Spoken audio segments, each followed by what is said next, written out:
সবাইকে স্বাগত দীপ্ত সন্ধ্যার সংবাদে, সাথে রয়েছে দোলা ডলরের। শুরুতেই জানাবো সংবাদ শিরোনাম। এসএসসি ও সমমানের পরীক্ষায় শতকরা ৬৮% পাস, কমেছে পাশের হার ও জিপিএ 5। জুলাই হত্যাকাণ্ডের ঘটনায় শেখ হাসিনার বিচার শুরু, রাজসাক্ষী হলেন সাবেক আইজিপি মামুন। তিনি সমস্ত তথ্য আদালতকে উদ্ঘাটনের ব্যাপারে সহায়তার মাধ্যমে তিনি অ্যাপ্রুভার হতে চেয়েছেন এবং সেই প্রার্থনাও আদালত মঞ্জুর করেছেন। টানা বৃষ্টি ও উজানের ঢলে ফেনীর মুহুরী সহ ৩ নদীর বাঁধে ভাঙন, প্লাবিত হয়েছে শতাধিক গ্রাম।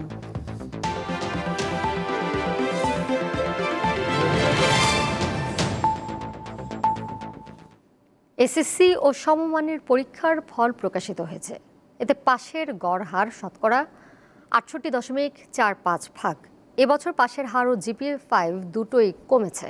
দুপুর ২টায় দেশের ১১টি শিক্ষা বোর্ডের অধীনে অনুষ্ঠিত এই পরীক্ষার ফল একযোগে প্রকাশ করা হয়। আগের বছর পাশের হার ছিল ৮৩.০৩%, আর জিপিএ 5 পেয়েছিল ১,৮২,১২৯ জন। এবার পেয়েছে ১,৩৯,০৩২ জন। ঢাকা বোর্ডে পাশের হার শতকরা ৬৭.৫১%, সিলেটে ৬৮.৫৭, রাজশাহীতে ৭৩.৬৩, কুমিল্লায় ৬৩.৬০, যশোরে ৭৩.৬৯, চট্টগ্রামে ৭২.০৭, বরিশালে ৬৩.৩৮, দিনাজপুরে ৬৭.০৩ ও ময়মনসিংহ শিক্ষা বোর্ডে ৫৮.২২%। এছাড়া মাদ্রাসা শিক্ষা বোর্ডে ৬৮.০৯ ও কারিগরিতে পাশের হার শতকরা ৭৩.৬৩%।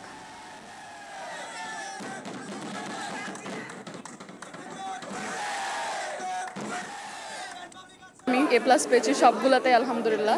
এর পিছনে সব কৃতিত্ব অফকোর্স প্রথমেই মা বাবা দুজনেরই আসে, তারপর আমি আমার শিক্ষকদেরকে বলতে যাব। রেজাল্ট আল্লাহর রহমতে গোল্ডেন, জিপিএ 5 এক কথায়। আর এর পেছনে মূলত সাফল্য হচ্ছে প্রথমত আমার টিচারদের, তারা আমাকে যেভাবে গাইডলাইন দিয়েছে আমি সেভাবে যাওয়ার চেষ্টা করেছি। আমি মনে করি আমার সাফল্যের পিছনে আমার স্কুলের ক্রেডিট অনেক বেশি। আলহামদুলিল্লাহ জিপিএ 5 পেয়েছি।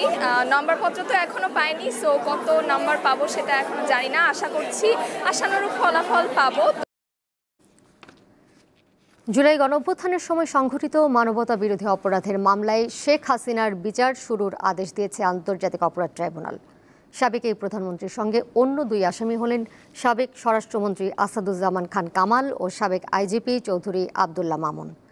মামলায় নাটকীয় মোড় নিয়েছে সাবেক আইজিপি রাজসাক্ষী হয়। আজ তিনি ট্রাইব্যুনালকে জানান ৫টি অভিযোগের সবকিছুর তথ্য উপাত্ত তুলে ধরবেন সাক্ষ্য গ্রহণের সময়।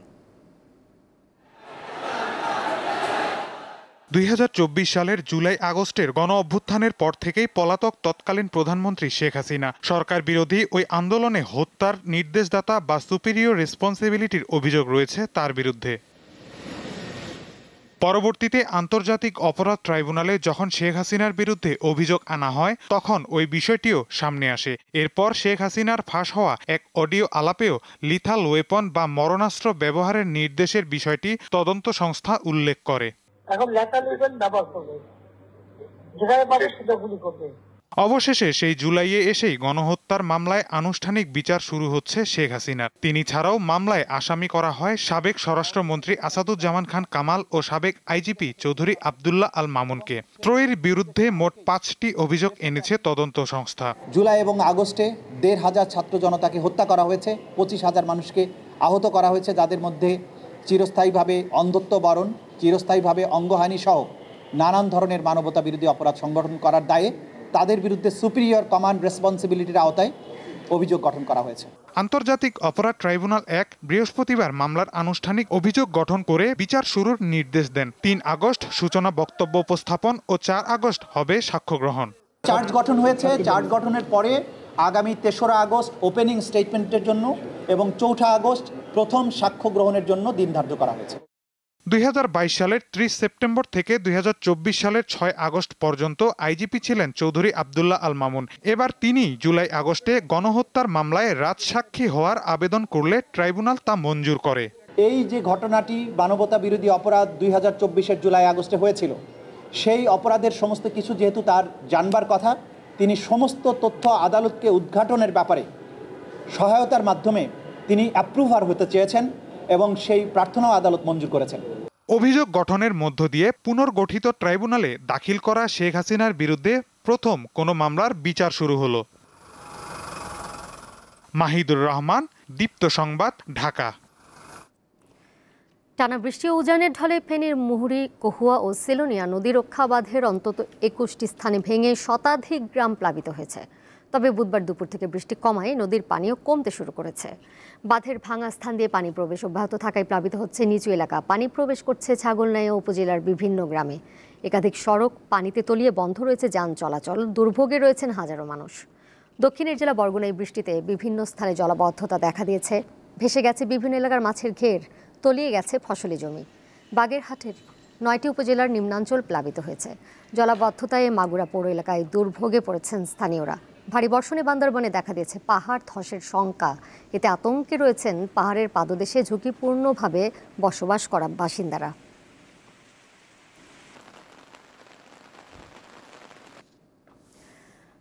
চলতি বছরের ডিসেম্বরের মধ্যে নির্বাচনের প্রস্তুতি শেষ করার নির্দেশ দেওয়ায় প্রধান উপদেষ্টা ডক্টর মোহাম্মদ ইউনূসকে ধন্যবাদ জানিয়েছেন বিএনপি মহাসচিব মির্জা ফখরুল ইসলাম আলমগীর। তিনি বলেন, বিএনপি চায় অবাধ, সুষ্ঠু, নিরপেক্ষ এবং সবার কাছে গ্রহণযোগ্য নির্বাচন। যুক্তরাষ্ট্রের বাজারে বাংলাদেশি পণ্যে শতকরা 35% শুল্ক আরোপ নিয়ে উদ্বেগ প্রকাশ করেন মির্জা ফখরুল।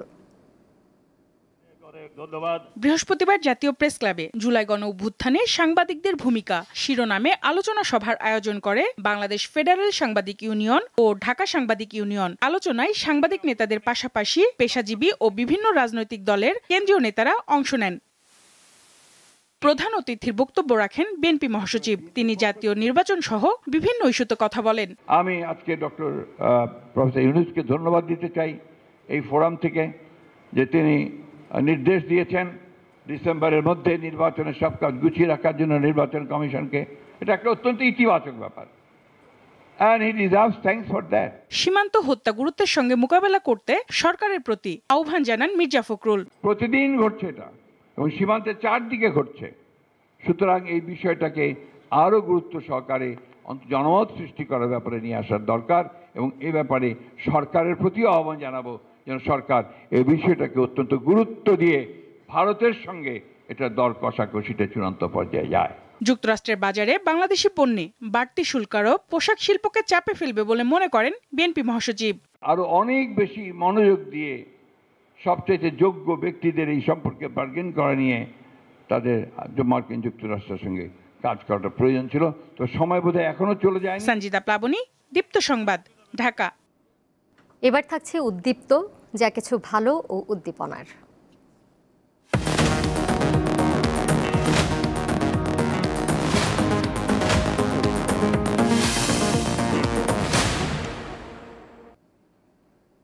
বিসিএস শিক্ষা ক্যাডারে কর্মরত উল্লাস পাল ৪৪তম বিসিএসে তার পছন্দের প্রশাসন ক্যাডার পেয়েছেন। শারীরিক প্রতিবন্ধী হলেও শিক্ষা জীবনে কোটা সুবিধা নেননি। বর্তমানে শরীয়তপুরের নড়িয়া সরকারি কলেজের প্রভাষক পদে কর্মরত তিনি। জন্মগতভাবেই 2 হাত ও পা বাঁকা। শিশুকাল থেকেই হাঁটার জন্য নির্ভর করতে হয়েছে পরিবারের সদস্যদের ওপর। চিকিৎসা করে নিজে চলাফেরা করতে পারলেও হাঁটা পুরোপুরি স্বাভাবিক হয়নি। বলছি ৪৪তম বিসিএস প্রশাসন ক্যাডার পাওয়া উল্লাস পালের কথা। শারীরিক প্রতিবন্ধকতা উল্লাস পালের জন্য কখনো বাধা হয়নি। অদম্য ইচ্ছাশক্তি আর কঠোর পরিশ্রম করে গেছেন তিনি। কোটা ছাড়াই শিক্ষাজীবন শেষ করেছেন উল্লাস। ৪৩তম বিসিএসে উত্তীর্ণ হয়ে শিক্ষা ক্যাডার পান, কিন্তু তাতে সন্তুষ্ট না হয়ে পরে ৪৪তম বিসিএসে বসেন। এবার কাঙ্ক্ষিত সেই প্রশাসন ক্যাডার ধরা দিল উল্লাস পালের হাতে। আমার রেজিস্ট্রেশন নাম্বারটা তো মুখস্থই ছিল এবং আমি চেক করি যে আমি প্রথমে প্রশাসন ক্যাডারে আমি আগে চোখ বুলাই যে এখানে আমার রোলটা আছে কিনা। তো একবারে দেখি যে আমার রোলটা পেয়েছি, মানে চোখের পলকে যখনই দেখলাম যে আমার রোলটা এখানে আছে তখন থেকে আসলে একটা মানে মনে হচ্ছে যে যেই ধরফরানি যেটা ছিল বুকের মধ্যে সেটা হঠাৎ করে থেমে গেছে এবং একটা মানে মনে হচ্ছে হৃদয়ে একটা শীতলতা বিরাজ করছে, এরকম একটা অনুভূতি তখন জাগ্রত হয়েছিল আমার মধ্যে। সন্তানের এমন সাফল্যে উল্লসিত তার পরিবার। আমার একটা ভাই সেও বিসিএস ক্যাডারে, শিক্ষা ক্যাডারে, তার থেকেই ও ক্যাডারের একটা মানে অনুপ্রেরণা পায়। ও ছোটোবেলা থেকেই করছে যে আমিও ক্যাডার হবো কাকুর মতো। পরে আস্তে আস্তে যখন বুঝতে শিখছে তখন ওর এক পর্যায়ে আসলো যে আমি যদি প্রশাসনিক ক্যাডারে হইতে পারি তো আমি দেশের জন্য সেবা যত্ন সাধ্যমতো করে যাব, যাতে জনগণ আমার কাছে আইসা সুবিচার পায়, সুফল পায়। ম্যাজিস্ট্রেট হইল আমরা খুব গর্বিত। আপনারা দেশের সবাই ওর জন্য দোয়া করবেন। উল্লাস এসএসসি ও এইচএসসিতে জিপিএ 5 পান। ঢাকা বিশ্ববিদ্যালয় থেকে বিবিএ ও এমবিএ সম্পূর্ণ করেন। 40তম বিসিএস থেকে চেষ্টা করে 43তম বিসিএসে শিক্ষা ক্যাডার পান। এবার স্বপ্নের ক্যাডার প্রশাসনে আলোক ছড়াবেন উল্লাস, এমনটাই প্রত্যাশা সবার। দীপ্ত, বার্তাকক্ষ। শুল্ক নিয়ে যুক্তরাষ্ট্রের সঙ্গে বাংলাদেশের দ্বিতীয় ধাপের প্রথম দিনের বৈঠক অনুষ্ঠিত হয়েছে। ওয়াশিংটন ডিসিতে এই বৈঠকে দুই দেশের বাণিজ্য সম্পর্কের প্রায় সব বিষয়ে আলোচনা হয়। স্থানীয় সময় বৃহস্পতিবার আবারও দুই দেশের মধ্যে আলোচনা হবে। বাংলাদেশ থেকে আমদানি করা পণ্যের উপর শতকরা 35% শুল্ক আরোপ নিয়ে যুক্তরাষ্ট্রের সঙ্গে বৈঠকের জন্য বর্তমানে দেশটিতে অবস্থান করছেন বাণিজ্য উপদেষ্টা শেখ বশির উদ্দিন। বাংলাদেশ সহ 14টি দেশের ওপর নতুন করে শুল্ক হার নির্ধারণ করছেন যুক্তরাষ্ট্রের প্রেসিডেন্ট ডোনাল্ড ট্রাম্প। নতুন করে শুল্ক আরোপের ঘোষণা দিলেও আলোচনার দরজা খোলা রেখেছেন তিনি।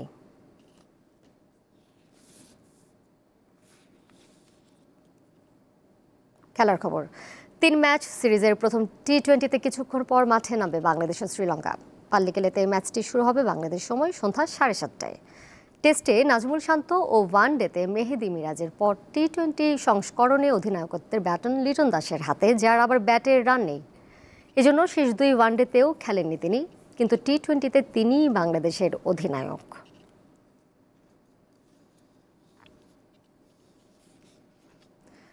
সাফ অনূর্ধ্ব 20 নারী চ্যাম্পিয়নশিপ ফুটবলের উদ্বোধনী ম্যাচে কাল মাঠে নামবে বাংলাদেশ ও শ্রীলঙ্কা। বসুন্ধরা কিংস অ্যারেনায় ম্যাচ শুরু হবে বেলা 3টায়। দিনের অন্য ম্যাচে সন্ধ্যা 7টায় লড়বে ভুটান ও নেপাল। মিয়ানমারের টানা ম্যাচ খেলার ধকল কাটানোর আগেই মেয়েদের এই নতুন মিশন। জাতীয় দলের অধিনায়কের দায়িত্বে থাকা আফ্রিদা খন্দকার এই প্রতিযোগিতায় অধিনায়ক থাকছেন। শুরুতে 5টি দেশ এই টুর্নামেন্টে অংশ নেওয়ার কথা থাকলেও শেষ পর্যন্ত ভারত নাম প্রত্যাহার করে নেয়। এজন্য বাংলাদেশ, নেপাল, শ্রীলঙ্কা ও ভুটান এই 4 দেশ নিয়ে হবে সাফের এবারের আসর।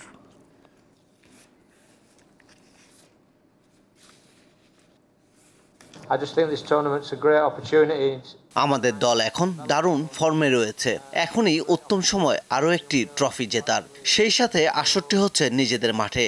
বাড়তি সুযোগ কাজে লাগিয়ে চ্যাম্পিয়ন হওয়ার লক্ষ্য নিয়েই মাঠে নামবো। খুব বেশি সময় পাইনি আমরা, যেহেতু মায়ানমারে কোয়ালিফাই রাউন্ড খেলতে যাওয়ার কারণে। তারপরেও আমরা যতটুকু সময় পেয়েছি, কোচ যেভাবে বলেছে ওভাবেই করেছি। আজকে সকালেও আমরা ট্রেনিং করেছি সবাই একসাথে। তো আলহামদুলিল্লাহ ভালো আমাদের প্রিপারেশন। বাংলাদেশ অনেক শক্তিশালী, আমরা চাইবো আমাদের সেরাটা দিয়ে লড়তে। ফলাফলের কথা এখন মাথায় রাখছি না, কেননা আমরা প্রতিটা ম্যাচ থেকেই শিখতে চাই। সন্ধ্যার সংবাদ শেষ করব, যাবার আগে শিরোনামগুলো জানিয়ে দেব আরও একবার। এসএসসি ও সমমানের পরীক্ষায় শতকরা 68% পাস, কমেছে পাশের হার ও জিপিএ 5।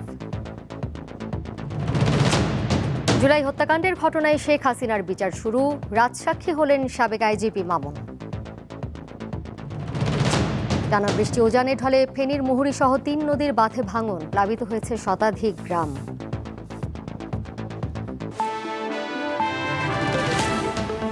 এই ছিল এখনকার মতো। পরের সংবাদ দেখবেন রাত 11টায়। এছাড়াও আরও তথ্য এবং বিনোদনের নানা খবরাখবর জানতে যুক্ত থাকুন দীপ্ত ডিজিটাল প্ল্যাটফর্মে। ধন্যবাদ সবাইকে।